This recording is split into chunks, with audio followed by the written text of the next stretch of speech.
So we're gonna do one by one here. Thank you guys for watching. Thanks for sticking around. We'll try to get this going. First person I want to introduce is the voice of two of our songs in this movie, which is Ben Hardesty.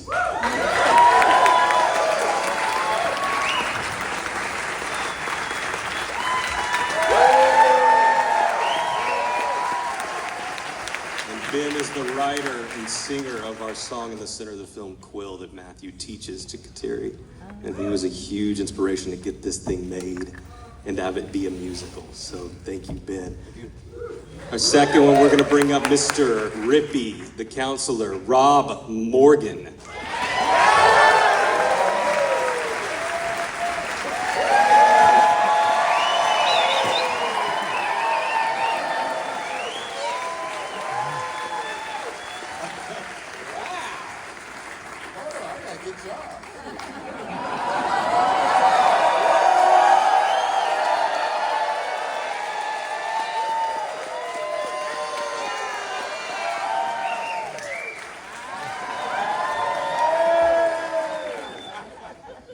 Third up is our sheriff, Officer Sunderland, played by Bruce Davis. I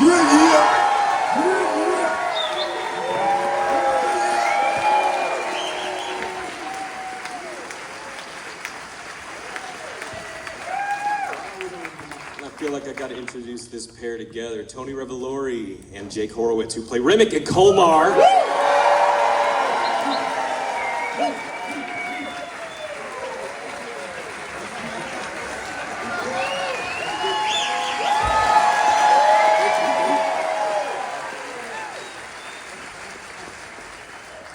Almost last but not least, our leading man, Matthew McConaughey.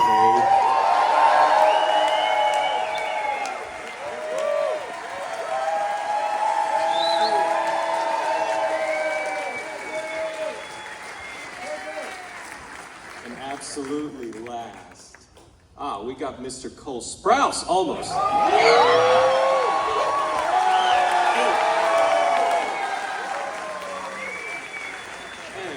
Finally, for real last, we have our queen bee, Miss Angelina Looking Glass.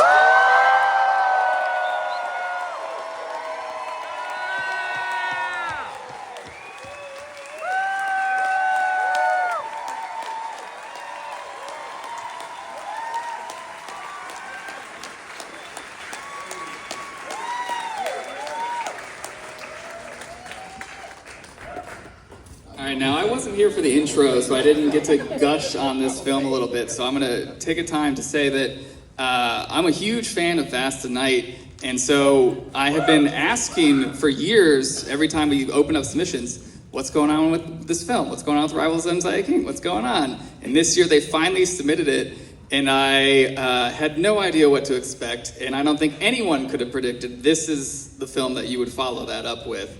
So I just want to say thank you for making a hell of an unpredictable film in a time when we need more unpredictable films. All I will say to that is that is the entire goal of this movie, and I hope it's the goal of more movies. So I guess my first question is just fully how long has this been brewing, and who were the first people that you started to bring it to? It came to me in 2018. I'd finished The Vast of Night and I was looking for a follow-up movie. And I thought that one was so dark and so coated in night that I wanted to do something out in the sunlight. And then I wanted to make a story about a young lady that takes the reins of a narrative you don't see coming. And it grew into a larger project for a minute, and then it became shorter again. And that's when I brought in Mr. McConaughey, and he took over from there. And what were your first conversations together like? What was our first conversations? The first Zoom we had was about 4.5 hours long. It's getting longer. I do like to say, I'll repeat it again. He was in a headband, not that one, he usually has a headband on. He's in a black headband sitting at an antique table with his great-grandmother's clock behind him. And it wasn't all the yeses and things he was agreeing with. As I said earlier, you could tell the man wrote it, and I could tell he had control of the material. It was the stories of what he said no to over the last however many years after Fast Tonight. And You know how attractive it is to find somebody in life or in work that has their own singular vision and has said no to so many temptations and a lot of greenbacks along the way. Something that says this man's gonna do his own thing. He's gonna hold the line, and that sounds like a fun hell of a ride. So there we went. And while this very much seems like it could only come from one mind, it also seems like a heavily collaborative film. Was that the case? I think everybody here brought something special. From the way that they read dialogue to the way that they took over music. You gotta understand when you're directing, there's not a lot of time to come in and say, play the song like this, do this exact thing. And every one of these people were ready to go whenever we got to a song, or ready to go whenever we got to a B scene. And so I would say it was heavily collaborative, but mostly I just let it become their movie. And was it always so heavily musical, or did you find and add a lot more in the edit along the way? No, we always had 6 or so live numbers, and we wanted them to be at points that would teach you how to feel a little bit, cue you about that, and hopefully fill you in on how time has passed, and hopefully be something that's used in the plot and used in key scenes. That was always the goal. We wanted a musical without it feeling like the movie stopped for the music. It's a fantastic use of it. Now, Angelina, you are incredible in this.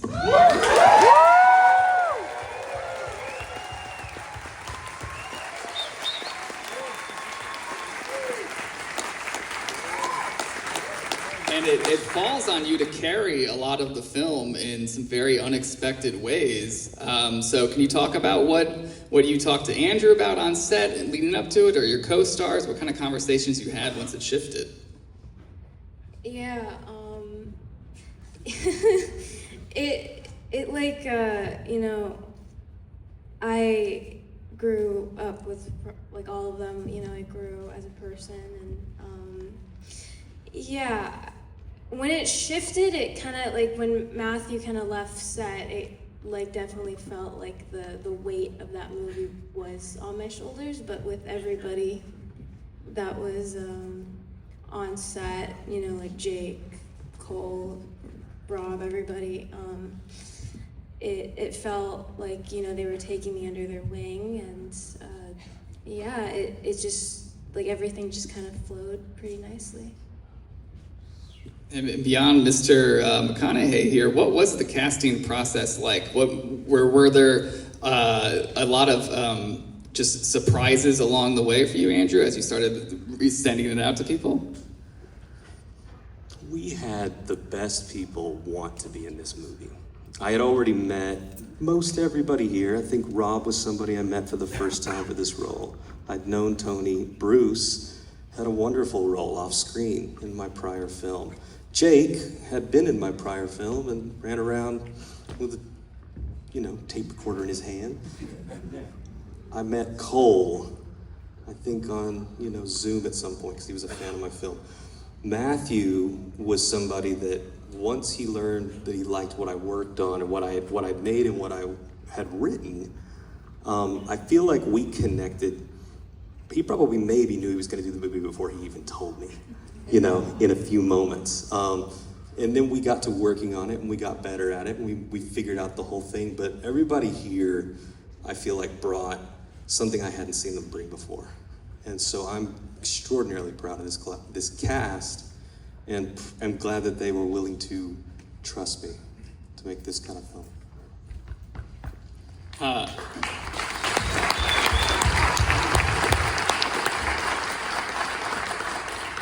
I have a few like very specific craft questions before I have one that I want everyone to answer. But one of the things that also caught me off guard about this movie is the way that it's edited and the moments that you choose to sort of freeze in time. Can you talk about discovering that along the way?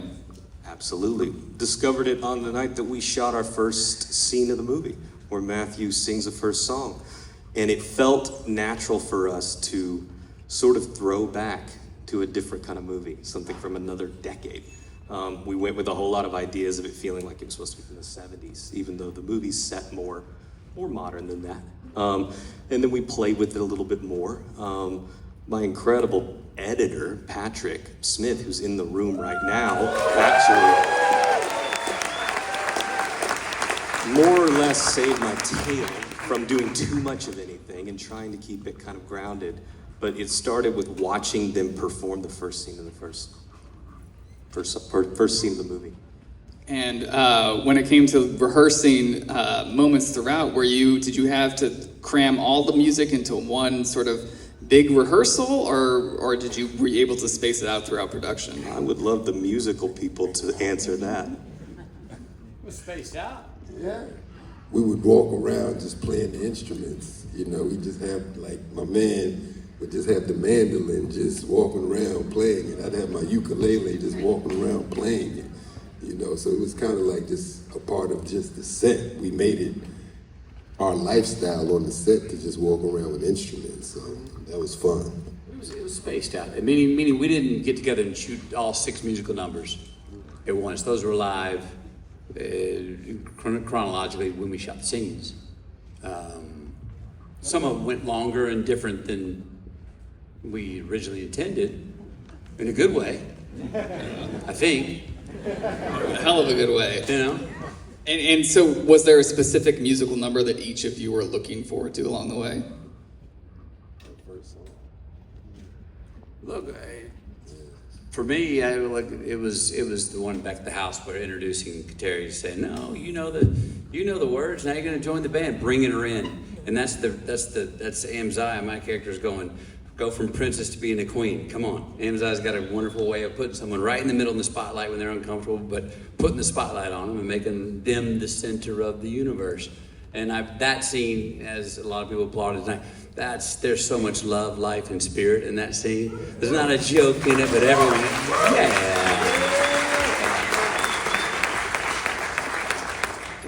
Another incredible thing about this is kind of what you just tapped into, is the sense of spirit throughout the whole film that every character feels so lived in. For the performers, were there specific people that you based things on? Were there locals that you drew from? Like, where did you pull your characters from? Well, I'm a retired 27-year veteran of the Oklahoma City Police Department. And believe me, we have some characters. I was a detective. I was pulling from a guy named Donnell Matthews, who passed from cancer last year. Yeah, I pull from those people that I know.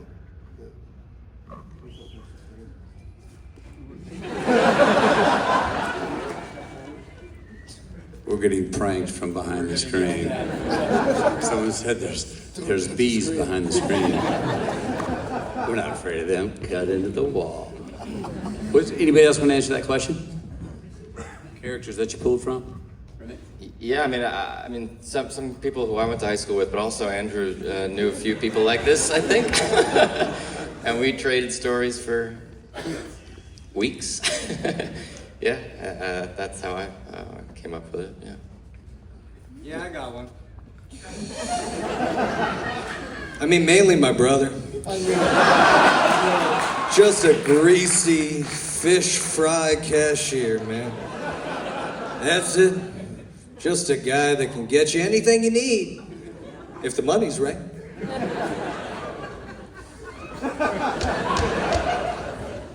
I think, well, like, a lot of what I pulled from was probably my mom. You know, she definitely had that, she definitely reminded me of Kateri, and when I read the script, it kind of just reminded me of my mother, so I definitely pulled from her, and yeah.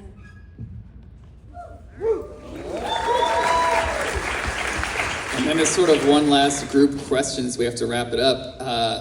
Like 10, 15 years from now, when you're looking back on the production of this film, is there a specific day or moment for each of you on set that you're like, I want this to be the first one that I think of? Starting with you, Andrew, let's pass it on down. I mean, I feel like we captured something extraordinarily special the night that we filmed the kitchen scene with Kateri being taught how to sing. That was a mixture of a lot of things. Number one, Ben wrote an amazing piece of music that fed this movie. And then Matthew came in, and we practiced and we worked on it, but we shot it a number of times, but it was that night where it took off, and Matthew took over and actually, started playing drums again on the table and made it really unique and special and epic in my heart, and that's the one I'll probably always go back and remember. For me, it's the same. That night was really special. I wrote that song when I was 19, which was a very long time ago. And so one of the cool things for me about this experience is that art does not have a shelf life. I think we're often told it does.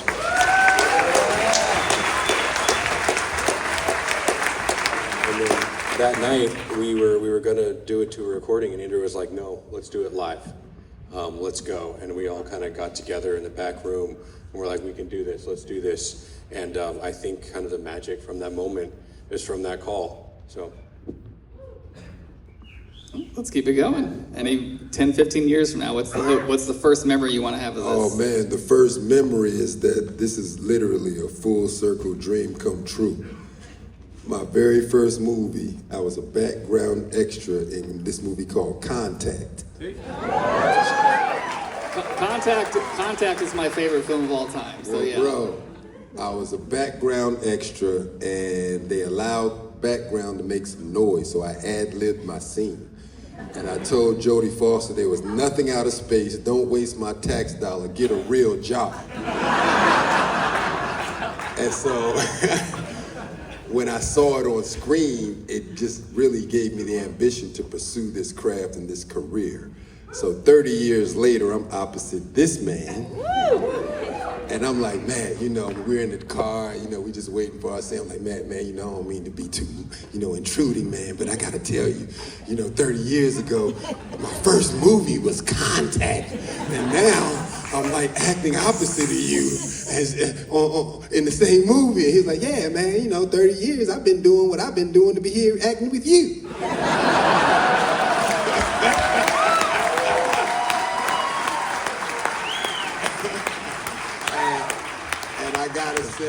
Just how he answered it and everything just really elevated me on a whole. I was like, damn, this motherfucker's a movie star. And he told me he was basically doing the same shit to get to me 30 years later. And I was like, oh man, so yeah, I will always remember this project.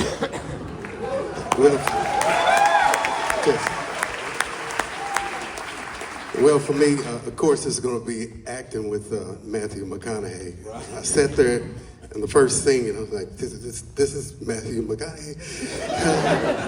And I'm looking at his eye. I'm staring at him. I'm like, I'm staring him down. I'm counting the specks in his blue eyes. And he's talking. And I'm like, what are my lines? I'm staring at this man. I've never stared somebody down so. And then being a detective myself, I'm wanting to give them, I'm wanting to tear Angelina, I'm wanting to tear her. Now you know what you did, but it was fun. I had to really restrain myself, so I'll remember that with her as well. Tony? Well. You know what I'm gonna say? Yeah. I got a call from Andrew, and he goes, "You're cool to shave your head, right?" I have hair as long as he did at this point. I said, "Sure, fuck it."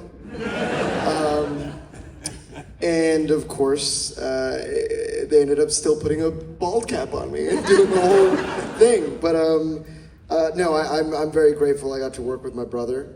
He's a stunt actor, and he stunt doubled me in that scene, and I'll always remember that. I think I have a photo somewhere of both of us bloodied up and having to shower each other, wash each other's backs, and get all this disgusting blood that sticks on you and makes you orange. So that was a day I'll never forget. So thank you, Andrew. The day I'll also never forget is you shirtless in the river. Stop it. I think smoking a cigarette, floating on a raft with beehives. Saying, I think I deserve a smoky treat. It's about how it feels to finish a movie. And yeah, that's what I'll remember. Smoke a tree. For me, I think it's I've worked some non-actors before and enjoyed it each time, but I was reminded again working with Angelina. The great thing about working with a non-actor, right, is they only know how to do what we actors sometimes forget to do once we've learned to do what we do, which is just listen and respond honestly. So there was never a take. Angelina could do no wrong. There was not a take that you were like, oh, that's not going to work, because she just listened and responded honestly. And that's something that all of us actors, if we've trained or whatever, that's the first thing to always remember. No matter how much we've learned how to do the craft, that's the original ticket and the one that works all the way through. Listen and respond honestly. Behave. That's it. So that was great to be on the other side with you, doing that from the beginning and throughout.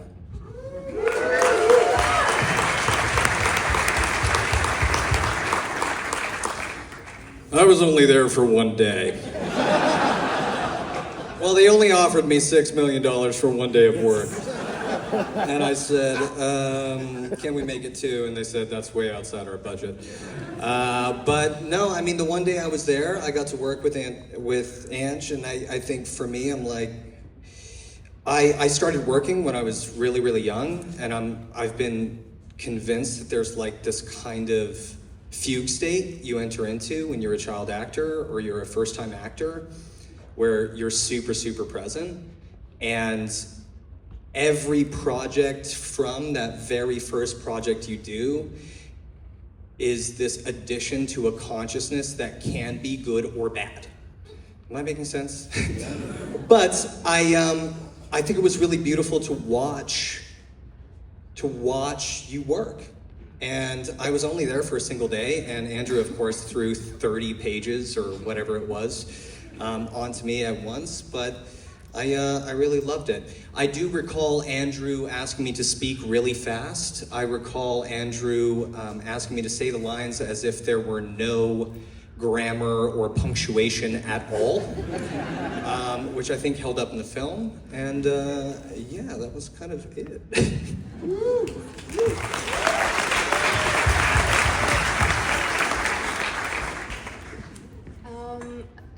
Every day was my favorite.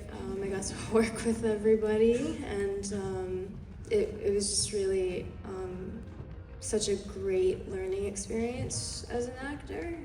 I get to, play off of everybody, and I get to work with Andrew, who, again, like took me under his wing, and, I think I cherished a lot of moments through that whole filming process, and working with Matthew was something that, is a dream, for any person that's going into this field or who, looks up to some prominent actor. And yeah, I just had a lot of fun, and yeah, it was really wonderful. It's a great note to end on. If you haven't voted yet, pull out your phone to vote for The Rivals of Amziah King. It's a hell of a film. And then go online and start talking about it everywhere. Put it on Letterboxd, IMDb, everything. Support independent cinema like this. Thank you. Thank you. Keep much.